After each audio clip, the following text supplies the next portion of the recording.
Shalom para pemimpin, hari ini kita berjumpa lagi dalam GMS Leadership Podcast. Kita punya tema yang menarik hari ini, Leading with Conviction. Dan hari ini kita kedatangan tamu yang sangat spesial, Pastor Sam Hartanto dari IFGF Bandung. Ayo buka catatan, siapkan catatan, kita mau belajar banyak karena kita percaya hari ini kepemimpinan kita akan diubahkan dan bertumbuh di dalam Tuhan. Shalom Pastor Sam. Shalom. Kalau kita mau lebih nyaman, boleh nggak izin panggil Coach Sam aja? Iya. Biar Silakan. kita bisa ngobrol lebih santai, lebih enak. Coach Sam, hari ini tema kita tentang leading with conviction. Memimpin dalam sebuah keyakinan yang kuat. Kita tahu kalau kita jadi seorang pemimpin dikenal sebagai seorang pribadi yang punya keyakinan yang kuat, berani ambil resiko, berani berdiri di depan bahkan seorang diri. Menurut Coach Sam, apakah pemimpin yang seperti itu, apakah seorang pemimpin memang dibutuhkan seorang pemimpin yang punya keyakinan yang kuat seperti itu? Iya, saya rasa idealnya demikian. Idealnya demikian. Kalau seorang pemimpin itu, saya yakin setiap orang mempunyai idealisme. Ya. Apa itu kuat atau tidak? Conviction adalah satu langkah setelah idealisme tersebut terwujud. Ya. Kalau tadi saya mendengar kata conviction, itu sebetulnya kan ada satu kata yang juga korelasi ke conviction. Kalau orang misalnya di pengadilan dia ini terbukti misalnya bersalah, dia itu kan jadi convicted atau terdakwa. Terdakwa karena telah melakukan sesuatu hal. Jadi conviction itu tidak bisa dilalui tanpa praktek kerja di lapangan. Dia itu yakin, karena dia tidak lagi berteori tapi berperilaku. Sudah melakukannya. Jadi saya rasa conviction itu tidak bisa berada dalam sebuah stage kehidupan sebagai pemimpin. Tetapi searah dia melakukan kepemimpinan, maka itu semakin besar, semakin kuat. Dia punya conviction. Jadi betul-betul harus melewati sebuah proses perjalanan tertentu. Jadi buat Coach Sam, keyakinan itu nggak muncul cuma sekedar jadi angan-angan, tetapi ketika kita melangkah, kita itu semakin dikuatkan dan dikuatkan. Betul. Jadi kalau misalnya awal itu, tetapi sebaliknya, kalau awal memulai memimpin nggak punya idealisme, nggak punya integrity, nggak punya impian, nggak punya angan-angan, dan nggak punya, kalau saya boleh sebut, holy ambition. Ambisi boleh dong, asal nggak menyimpang. Ya conviction itu susah dicapai. Mau convicted di mananya gitu. Kalau dari awal dia pun sendiri nggak punya angan-angan tertentu gitu. Karena nggak mungkin kan sebenarnya kalau kita jadi pemimpin dan kita nggak punya gambaran kemana kita mau pergi, dan kita yakin kita mau sampai ke sana. Kita sendiri aja nggak yakin. Betul. Mana mungkin kita bisa memimpin orang ke situ. Nah, Coach Sam, kalau ngomong soal keyakinan itu kan ada keyakinan yang bersifat subjektif.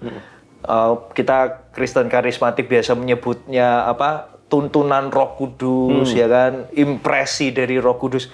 Nggak punya data ini, tapi yakin bisa.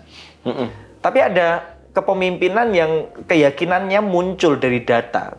Dia confidence, bukan conviction, tapi dia confidence karena dia punya data-data. Contohnya kita kalau misalnya jembatan, kita uji dulu datanya, kekuatannya seberapa, baru kita yakin bahwa kita bisa melewati itu. Nah, dalam kepemimpinan kita kadang-kadang ada tension itu kan.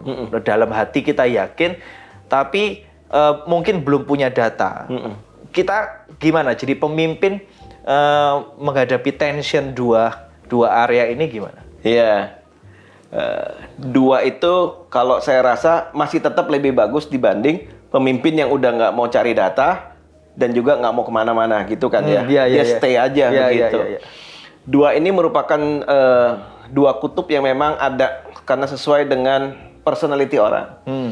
Kalau saya lebih yang pertama tadi, gas dulu, lihat nanti di depan ada apa.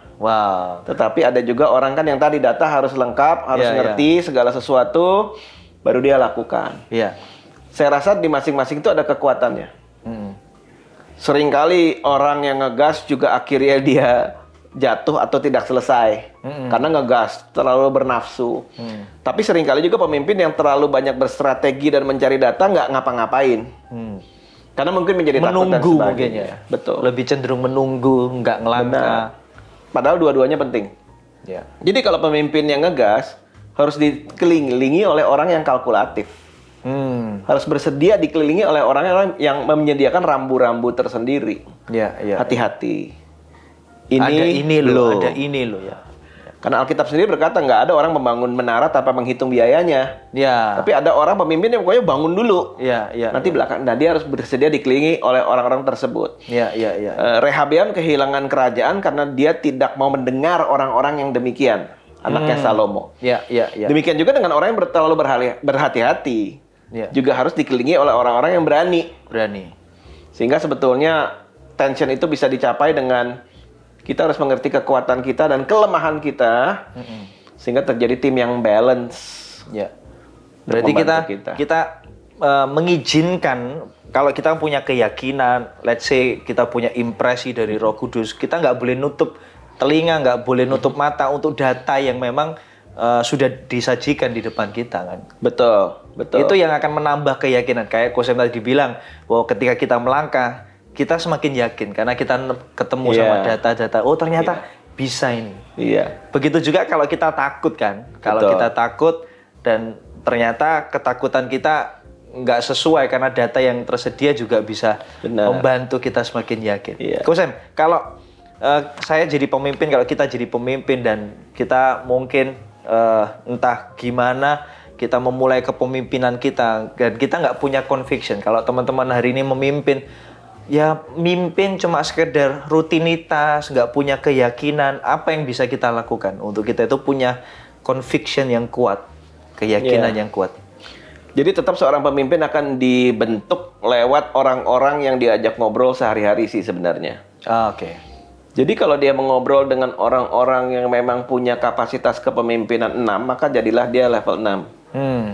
Tetapi kan ada namanya hukum katup ya. Ya. Orang level 8 tidak bisa memimpin orang level 9.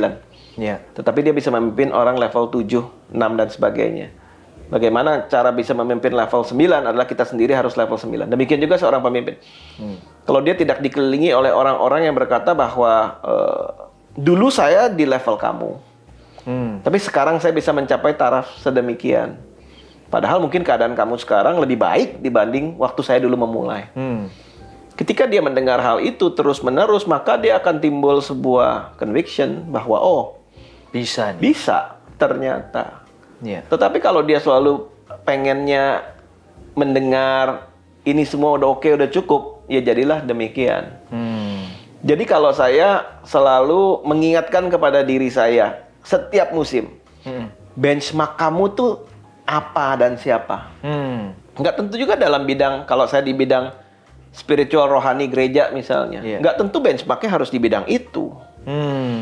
Seperti tadi malam saya nginap di hotel A, saya belajar sesuatu loh tadi malam. Oh ya? Dari cara dari depan sampai belakang itu caranya menyapa, kecepatan mereka merespon sesuatu, dan kemudian follow up saja. Contoh, setrika tidak ada, memang tidak disediakan, jadi kami minta. Bisakah minta setrika? Dalam kurang 3 menit datang. Wow. Dan dalam kurang 3 menit setelah datang, ada telepon dari bawah, apakah sudah diterima? Wow. Dan ketika saya datang malam tadi, itu hotel dalam keadaan rame. Maksudnya orang bisa beralasan, ini lagi rame, kami Nggak kurang bisa. orang, kami ini tuh. Saya belajar sesuatu dari hal itu aja. Jadi benchmarking saya rasa penting ya. Supaya kita sendiri bisa meningkatkan kapasitas. Di atas gunung ada gunung, di atas langit ada langit. Kan? Kita harus terus belajar. Jadi maksudku Sam, kita sebagai pemimpin nggak pernah boleh merasa diri kita selesai, puas dengan keadaan kita. Kita terus bertumbuh. Betul. Masih ada langit yang harus kita capai gitu kan. Kalau bilang selesai, selesai. Iya. Itu. Kehilangan ininya ya, conviction-nya. Iya. Orang yang yakin itu seringkali menunjukkan keyakinannya itu dinilai sama orang lain atau orang-orang pemimpin, teman-teman yang dipimpin itu ada indikasi kayak orang yang arogan, orang yang sombong. Gimana nyikapi itu? Nah, itu memang garisnya tipis sih. Iya, iya. Garisnya tipis sekali antara confident sama kalau bisa disebutnya tuh tinggi ya. Bahasanya Seakan-akan tinggi. saya sudah been there dan that gitu loh. Ya, Saya udah lakukan dan pokoknya kamu tuh baru mulai dan sebagainya begitu. Ini memang salah satu akibat kepemimpinan yang harus dicermati oleh setiap pemimpin saya rasa. Karena jika orang misalnya terbiasa mengurus 7 hal, maka dia punya kecenderungan untuk menganggap remeh orang yang sedang mengurus 2 hal. Iya. Dan sepertinya berkata, oh kamu ngurus 2, kamu tanya aja sama yang level 4. Dan jangan nanya ke saya mah ngurusnya ada level 7, level 9. Saya rasa seorang pemimpin yang sudah mencapai level apapun, seringkali dalam musim kehidupan harus memaksa dirinya untuk kembali ke level di mana itu mungkin lebih bawah dibanding waktu dia mulai. Melihat misalnya persoalan, kesusahan, penderitaan. Iya. Di situ mungkin membuat kita bisa lebih membumi sedikit. Iya. Sehingga kita bisa ada kesabaran. Untuk bisa menghadapi pertanyaan atau apapun yang buat kita mungkin membosankan. Tetapi itu merupakan sebuah perjuangan yang panjang. Untuk bisa menyadari bahwa biar bagaimanapun, saya ini harus bisa jadi berkat ke semua level. Semua level ya? Yang ada di sekeliling saya. Kalau saya ini bisa menstrategikan dan memanage kehidupan saya sedemikian rupa. Iya. Sehingga kadang-kadang membuat orang lupa akan asal mulanya, keberadaan dia. Iya. Tapi itu merupakan sebuah disiplin dan seringkali sulit. Arogansi itu merupakan sebuah akibat dari keinginan yang selalu terpenuhi. Dan semakin efisien seorang pemimpin, maka semua keinginannya bisa saja terpenuhi, terjadi. Iya. Nah, karena itu harus dengan disiplin mau melayani sesuatu yang tidak ada untungnya buat dia. Wow, itu. Jadi ketika kita pemimpin, kita punya keyakinan yang kuat, kita punya prestasi, kita punya pencapaian yang begitu besar, nggak boleh menolak atau menghindari perkara-perkara sepele yang menurut kita remeh. Betul. Lebih gampangnya jangan ngeremehin apapun gitu ya. Malah harus mencari case di mana kita tahu kalau kita melakukan itu kita nggak dapat untung apapun, nggak dapat nama, nggak dapat applause. Betul. Tetapi itu membuat kita mengerti kita tuh asalnya dari mana. Iya. Karena sebagai pemimpin kadang-kadang hanya dengan lirikan orang sekeliling kita tahu apa yang kita butuhkan langsung terjadi. Iya. Itu yang kayak kemarin itu Raja Charles dia mau naikkan sesuatu pennya nggak nyala. Dan nggak nyata kan. Jadi dia mungkin kesel dia marah tiba-tiba ada pen baru. Pemimpin. Kadang-kadang begitu ketika telah mencapai level tertentu. Makanya benar yang Yesus ajarkan buat kita, pemimpin tuh justru yang malah melayani, bukan yang dilayani. Betul. Jadi boleh nih kita untuk jadi pemimpin yang punya keinginan yang kuat, punya holy ambition, kita punya kegigihan, tapi kita harus ingat bahwa kita ada di sini untuk melayani. Itu yang akan menjaga kita sebenarnya untuk nggak sombong, untuk nggak arogan. Dan justru di titik itu kita lebih gampang diikuti ya, Gus. Iya, ujung-ujungnya manusia akan mengikuti human being will follow another human being. Ya. Dan pemuritan adalah relationship with purpose. Ya. Jadi ujungnya adalah bukannya lagi program yang berhasil. Ya. Tapi ujung-ujungnya adalah relationship yang berhasil. Ya. Dan seringkali kalau saya boleh sebut istilah gereja, kita itu punya tendensi untuk mencetak managers but not pastors. Dalam gereja, dalam apapun yang kita lakukan, kita ini terbiasa banget dengan segala program, leadersnya banyak. Tapi kalau dalam konteks gereja misalnya nih, pastorsnya berapa? Gitu. Dan saya rasa ujung-ujungnya keberhasilannya adalah demikian. Di mata Coach Sam tadi ada istilah yang unik, lebih gampang mencetak manajer daripada pester. Di mata Coach Sam tadi, apa yang membedakan seorang manajer dan pester? Manajer memikirkan tentang job desk dan angka dan result dan proses. Itu semua sangat penting. Karena kalau enggak semuanya kolaps. Ya. Tetapi the why-nya itu loh. The why-nya nggak itu boleh hilang ya.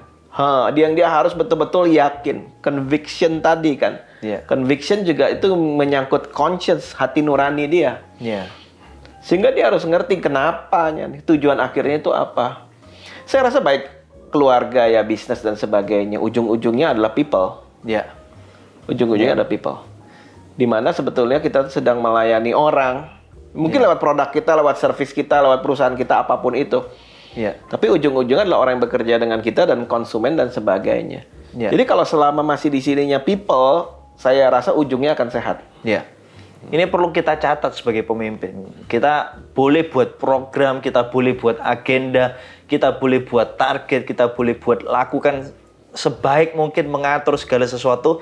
Tapi kita nggak boleh lupa bahwa goal akhir dari kepemimpinan dan target kita bukanlah keberhasilan dari agenda itu sendiri, tetapi people, tapi orang. Relationship harus di atas program yang ada. Itu kayak Tuhan Yesus ngomong bahwa hukum diciptakan untuk manusia dan manusia bukan untuk hukum. Yeah. Something like that. Betul. Yeah. Dan terbukti COVID kemarin ya. Yeah. Ada yang karena COVID perusahaan kolaps. Tapi juga ada lewat COVID kemarin banyak sekali perusahaan yang memang selama ini memperlakukan orang sekelilingnya dengan demikian, dengan sesuai dengan value apa yang Tuhan ajarkan. Mereka bisa melihat loyalty yang sangat tinggi sekali.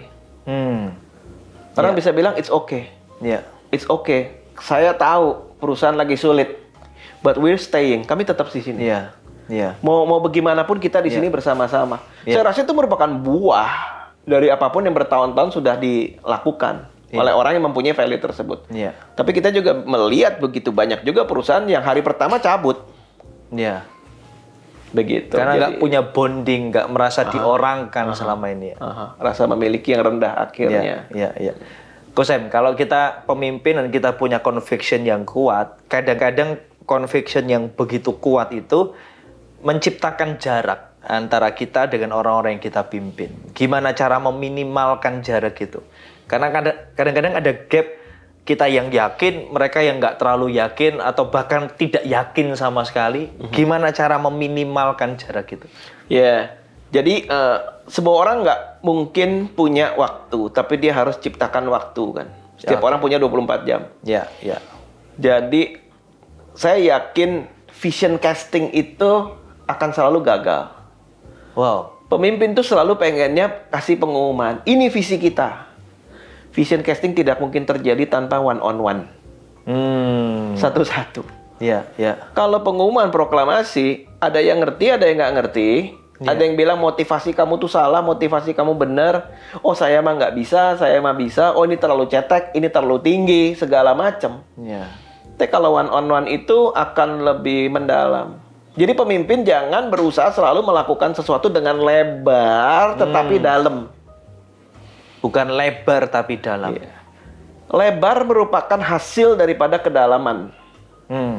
Sumur digali dalam akan bisa mengairi ladang yang lebih luas, bukan? Iya. Tapi kalau sumurnya cetek ya habis airnya. Iya. Sehingga sebagai pemimpin sebetulnya apapun yang tidak dalam jangan lakukan. Apapun yang tidak dalam jangan lakukan. Jangan sharing tentang Tuhan kalau sendirinya belum lagi nggak dalam. Ya. Jangan proklaim, jangan kasih pengumuman panjang lebar kalau nggak berani one on one, terutama dengan orang kunci. Ya. Karena sebetulnya orang-orang kunci sekeliling kita yang akan memperlebar message tersebut. Ya. Bukan lagi kita. Dan ini bukan menjadi ini pesan dari isi hati daripada pemimpin. Bos. No. Ini isi hati kita. Ya. Jadi saya tetap yakin sama yang namanya one on one, tapi waktu memang minim. Harus di-create, harus di-manage. Secara sengaja, intentionally saya mau lakukan one on one dengan A, B, C, D, E. Ya. ini yang kita nggak boleh kehilangan juga budaya ini ya. Jadi kadang-kadang kita jadi pemimpin cuma menyuarakan keyakinan kita itu sekali, lalu kita anggap itu selesai. Tapi ternyata itu sebuah proses yang berulang, one on one, mungkin bahkan nggak cukup sekali. Betul. Tapi terus berkelanjutan sampai kita menemukan bahwa jarak itu mulai hilang, bahkan kita nggak ada jarak, kita berdiri bersama-sama untuk mencapai apa yang kita mau. Coach Sam, kalau kita memulai kepemimpinan dengan keyakinan yang kuat itu, kadang-kadang kita ketemu sama namanya tantangan, bisa bermacam hal, dan tantangan itu yang kadang-kadang membuat keyakinan kita yang tadinya besar sekarang sudah nggak terlalu besar, bahkan hilang. Gimana kita menghadapi itu? Kalau tantangan, saya yakin merupakan sesuatu yang diperlukan. Karena kalau tanpa tantangan, maka orang itu punya tendensi nggak bisa mempertahankan keberhasilan tersebut. Tapi tantangan itu kan sebenarnya menjadikan otot pemimpin ini menjadi kuat. Ya. Bukan hanya tantangan, menurut saya ada fleksibilitas. Seorang pemimpin juga harus berani mengatakan kalau itu failed. Ya. Kalau failed dan punya arahan alur yang lain, strategi yang lain, jalur yang lain, juga harus berani mencoba bahkan mulai dari nol. Karena kalau kita nggak punya hanya based on conviction dan nggak punya satu fleksibilitas, bahkan kalau pakai bahasa kerennya mengizinkan Tuhan untuk mengubah alur lah gitu. Kita dengan mudah bisa jadi pemimpin yang depresif. Nah, kalau orang depresi itu kadang sulit loh untuk reboundnya. Iya. Jadi betul, kita harus memimpin dengan conviction. Tetapi kita nggak boleh menjadi pemilik daripada ambisi tersebut. Sambil mengusahakan, sambil menyerahkannya kepada Tuhan. Nah ini nih. Iya. Oh, saya kan mengusahakan, berarti saya harus pegang. Betul. Seperti orang yang waktu membangun tembok Yerusalem, satu tangan membangun tembok, satu memegang tombak, menjaga-jaga. Demikian juga dalam kehidupan kita harus ada taking responsibility and giving to God. Ngambil tanggung jawab, kasih kepada Tuhan. Ngambil tanggung jawab, kasih kepada Tuhan. Sehingga kita bukannya menjadi pemilik tunggal. Sehingga kalau misalnya Tuhan ada rencana yang lain, yang sebetulnya bisa membuat kehidupan kita menjadi lebih baik, ya kalau kita relakan, maka kita bisa belajar dari pengalaman. Tapi begitu banyak pemimpin yang nggak bisa belajar dari pengalaman karena dia sudah memvonis dirinya sendiri. Mendakwa dirinya sendiri. Benar-benar bukannya conviction, tapi jadi convicted. Jadi convict. Iya. Sangat menarik tadi yang Coach Sam bilang soal cara. Maksudnya berarti kadang-kadang kita frustasi dengan tantangan kita karena di dalam benak kita untuk menyelesaikan masalah ini cuma satu caranya. Dan kita sudah coba ini satu cara ini, tapi gagal. Dan itu kita akhirnya merasa bahwa memang nggak mungkin tantangan ini bisa selesai. Padahal ada cara lain yang bisa kita lakukan dan mungkin akan berhasil. Dan kita mengatakan bahwa Dia adalah Tuhan yang menyediakan jalan keluar. Dan bahkan Dia bisa bikin sungai di padang gurun. Jadi kalau misalnya memang kadang-kadang saya ngomong sama temennya, ini Tuhan pasti pelihara, dia cuma pegang 1 atau 2 ayat gitu. Padahal, ngomong misalnya perusahaannya udah bleeding. Bleedingnya tuh bleeding. Dan sebetulnya jalan satu-satunya buat dia tuh adalah untuk tutup. Give up, tutup. Tutup. Oh, ini nggak memuliakan Tuhan toh? Nggak tentu. Dia memberikan jalan keluar. Dan mungkin saat itu jalan keluarnya adalah tutup. Tapi dia akan memberikan jalan keluar, begitu. Nggak sesuai dengan yang kita pikirkan. Apalagi kalau pemimpin, misalnya dia juga melayani dan memimpin di gereja misalnya. Saya sering kali ngomong gini, kamu sudah terbiasa sih mengelola pekerjaan Tuhan. Lebih mudah mengelola pekerjaan Tuhan. Tapi apakah kamu rela kehidupanmu dikelola sama Tuhan? Kadang nggak bisa loh. Aku mengelola, tapi kalau dia mengelola, aku kurang percaya sih. Karena kita terlalu pegang kendali terhadap segala sesuatunya itu. Iya. Kadang-kadang kita perlu ngelepas itu karena memang ada hal-hal yang nggak bisa kita kendalikan, ada hal-hal yang perlu kita relakan. Benar. Tapi kan pada ujung-ujungnya kan dia alfa omega, dia sudah omega, dia sudah di ujung. Ya. Dan di mana dia ada sebetulnya di situ ada janji. Betul. Kalau tantangan, orang mungkin lebih bersemangat ya untuk menaklukkan tantangan, untuk keluar dari tantangan, terus cari jalan keluar. Tapi ada yang satu lagi ini yang kadang-kadang jadi momok buat kita para pemimpin, namanya kenyamanan atau status quo. Gimana menghadapi itu, Kosem? Sudah nyaman, sudah semuanya sudah tertata dan nggak punya keinginan lagi, nggak punya holy ambition lagi. Jadi tujuan akhir daripada seorang pemimpin sebetulnya adalah menciptakan pemimpin.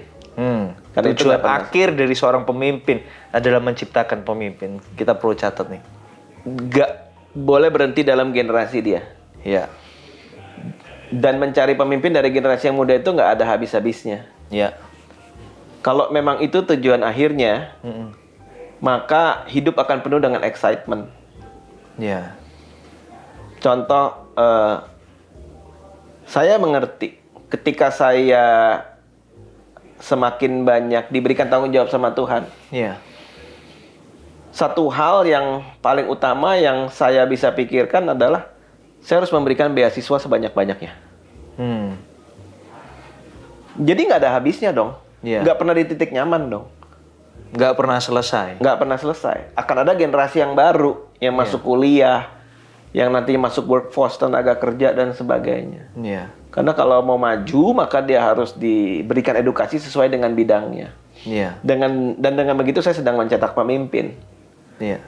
Kalau itu cuma satu aja, misalnya tujuan saya ketika saya sampai tua, Iya. menurut saya itu bisa membantu saya untuk menjadi pemimpin yang lebih sehat. Karena nggak ada ujungnya. Nggak ada ujungnya, betul. Di atas langit ada langit, habis S1 ada S2. Iya. Ada S3, dan di bidang apa, membantu apa untuk masyarakat dan sebagainya. Iya. Gitu. Jadi kita mesti ngerti betul bahwa kenyamanan ini nggak boleh kita biarin karena memang kita nggak pernah selesai sebenarnya. Peperangan kita mungkin kelihatan bentuknya sama, tapi peperangan yang kali ini berbeda dengan peperangan yang lalu. Saya ingat cerita tentang Daud yang sudah menang berulang kali dan dia ada di sotoh rumahnya dengan nyamannya, dia utus. Dia mungkin menghadapi peperangan sudah ratusan kali, bahkan mungkin ribuan kali, menghadapi kemenangan ribuan kali. Tapi mungkin dia lupa hari itu peperangan yang kali ini beda dengan peperangan yang kemarin. Betul. Wah ini connect deh. Maksudnya kayaknya Roh Kudus ngingetinnya sama-sama tentang Daud. Saya baru mau ngomong tadi tentang Daud. Saya mau ngomong gini. Kalau Anda tidak memperlengkapi Uria, kamu akan membunuh Uria. Wow. Catat nih. Gitu. Jadi kalau nggak memperlengkapi generational, saya nggak bilang next gen. Karena generational bisa 4-5 generasi ke bawah. Nggak ada yang pusing dengan hal itu. Yang penting diperlengkapi apa enggak. Kalau kita nggak memperlengkapi Uria, kita akan mencuri dari Uria. Kita akan membunuh Uria. Kita akan membunuh Uria. Dengan kenyamanan kita. Iya. Dia hanya berpikir bahwa dia sudah selesai. Iya. Dia berdiri di sotoh rumah itu selesai. And take gitu loh. Iya. Ambil. Iya. Jadi kalau hari ini kita punya label, kita punya posisi pemimpin, ingat dan camkan baik-baik bahwa tidak ada kata pensiun buat kita. Nggak ada kata pensiun. Dan Alkitab ngomongkan, Paulus ngomong gini, you can have many teachers in the law. Kamu bisa punya banyak pengajar dalam Injil, but you don't have many fathers. Tapi engkau nggak punya banyak bapak. Jadi mau label apapun yang diberikan dalam kehidupan saudara, mau pemimpin dalam gereja, pemimpin dalam masyarakat, pemimpin dalam bisnis, Anda mau jadi bos, mau jadi apapun ya, ujung-ujungnya are you a good father? Betul. Dalam gereja, dalam masyarakat. Betul. Karena ujung-ujung itu merupakan titel tertinggi menurut saya. Wow. Karena itu nggak heran, bahkan di gereja, denominasi tertentu, pendeta dipanggilnya father. Dan Tuhan pun bangga dipanggil father. Yeah. Bahkan Yesus pun mengajarkan kita berdoa Our Father in Heaven, Bapa kami yang ada di dalam sorga. Jadi kalau itu mental kita, menurut saya kita berada dalam rel yang tepat. Ya, ya. Bukan untuk mengambil, karena Bapa itu sumber, dia memberi, dia memberdayakan, dia mengangkat. Benar. Kosem punya cerita nggak keberhasilan kepemimpinan Kosem berhubungan dengan tema kita kali ini, Leading with Conviction? Baik, waktu itu kami sedang membangun. Ya. Dan ketika kami membangun, terus terang ya resources-nya itu nggak banyak lah. Jadi ketika kami membangun tempat yang kami pakai sekarang, yang ada dalam genggaman kami adalah 1% dari RAB. Rancangan anggaran. 1%. 1%. Wow. Tetapi saya bilang begini, kalau memang ini dari Tuhan pasti akan selesai. Dan saya nggak keberatan itu nanti jadinya selesai dalam waktu 15 tahun, 12 tahun. Yang kita ada ya kita mulai bangun sedikit-sedikit. Iya. Jadi saya bilang sama Tuhan begini, saya ngerti rata-rata usia di gereja saya 27. Waktu itu ya? Iya. Sekarang lebih muda lagi karena banyak college 24,5 sekarang. Wow. Jadi banyak keluarga muda, mereka pun masih merintis. Sehingga saya bilang nggak fair, karena value conviction-nya adalah family first. Family first. Keluarga nomor 1. Ya. Contoh kalau di gereja ada yang anaknya sakit, lo jangan datang pelayanan dong, ya, pulang dong urusin anak dong gitu ya. Betul. Jadi mereka rata-rata lagi mulai membangun usaha bisnis dan sebagainya. Saya bilang Tuhan, saya nggak mau sombong, tapi kalau Tuhan izinkan saya nggak mau fundraising. Nggak ada yang salah dengan fundraising. Yeah. Cuman di musim itu saya punya conviction saya nggak mau. Iya. Karena mereka lagi membangun. Iya, iya. Dan saya bersedia terjadi dalam 15 tahun dan sebagainya. Tapi di tengah itu semuanya Tuhan menunjukkan bahwa memang kalau proyek dia ya proyek dia ya. Iya. Sehingga kami menyelesaikan segala sesuatu dalam 1,5 tahun. 1,5 tahun. Dan dalam 2,5 tahun bebas hutang. Dari 1% itu? Dari 1%. Wow. Dan itu dari mana? Nggak ngerti. Wow. Saya tanya bendahara dari mana? Sulit dijelaskan. Ini siapa? Saya nggak tahu. Saya nggak kenal. Kami nggak kenal. Wow. Selesai. Sampai sekarang nggak tahu itu donatur yang ini mengakui, saya kasih ini sebesar ini. Dan pemberi terbesar tidak ada yang lebih dari 3% dari budget. Jadi artinya itu memang melebar. Banyak yang memberi. Tapi itu terjadi dari conviction yang dalam. Iya. Iya. Ya. Saya nggak bilang itu merupakan model dari setiap church building atau apapun, enggak. Tapi waktu itu ya, saya yakin bahwa kalau saya mendahulukan keluarga mereka, betul, mereka akan bangun rumah Tuhan. Nggak manipulasi mereka, tapi nggak ada fundraising, tidak ada bikin brosur, tidak ada janji iman. Wow. Tapi yang ada tiap bulan progress report udah sampai sini. Tidak ada fundraising. Tetap akan ada progress reportnya ya. Nah yang anehnya manusia, kalau misalnya ditanya nih, berani nggak ngelakuin misalnya begitu proyek yang kedua? Nggak tentu loh. Iya. Karena itu convictionnya lain itu, kan ya. Itu untuk musim itu. Betul. Begitu. Nanti jadi kalau ada hal lain mungkin Tuhan akan berbicara dengan hal yang berbeda. Tapi kalau ngomong tentang keberhasilan dan conviction, itu yang baru kita alami. Wow, keren. Thank you Kosem buat pesan-pesannya yang luar biasa. Hari ini catatan kita kelihatannya penuh, tapi saya mau highlight bahwa kepemimpinan kita, orientasi atau fokus utamanya adalah hubungan. Kita dipanggil untuk menjadi seorang pemimpin yang membapai generasi-generasi yang berikutnya. Kalau itu jadi goalnya kita nggak akan nyaman, kita nggak akan pensiun, dan kita akan terus dipenuhi hidup kita dan hati kepemimpinan kita untuk berjalan semakin lama semakin kuat. Kosem kasih pesan buat kita semua dong, untuk pesan bagi para pemimpin di GMS Surabaya. Iya. Jadi Alkitab kan bilang bahwa langkah orang benar itu dituntun oleh Tuhan. Conviction itu bagus, keyakinan itu bagus, tapi yang jelas adalah langkah orang benar. Benernya tuh menurut siapa? orang tua kita bisa mengajarkan yang benar. Tapi yang paling benar tuh apa dan siapa? Saya rasa tetap sih, kalau mau conviction itu kuat dan dalam, tetap harus punya pola dan prinsip dari Alkitab firman Tuhan sih. Iya.